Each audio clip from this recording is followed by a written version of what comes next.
Tu alasan orang pamaleh indak batuhan. Ndak batuhan ba ako. Oida, Allah tidak akan merubah nasib satu kaum kalau tidak kaum itu sendiri yang merubahnya. Laki-laki kini itu si alasannya tarui. Rata tangan wak Mahdi, Allah ke nasib serupa iko. Hei ya, picayo bana jo rata tangan.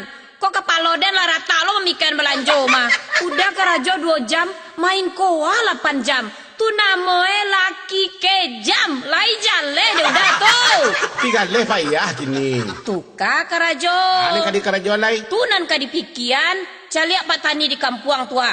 Ndak mungkin ke sawah, nyoba ladang. Ndak mungkin batanam padi, nyo tanam bawang. Ndak mungkin bawang, nyo tanam kantang. Pisang, jaguang. Di jalanan akatus ketek.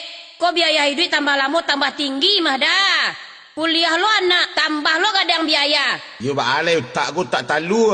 Utak talu apa aku? Makin diangen makin baku. Tu mangkonyo bakawan jo orang kreatif, inovatif, orang nan semangat majunya tinggi, tak bawa kreatif lah wak tu mah. Atu kalau kayo de mekoli na ba? Ancak lah nyo kayo, tu kalau kayo ba Laki-laki semakin kayo semakin nakal. Padusi semakin nakal semakin kayo. Deh, sekuati udahlah, paniang deh.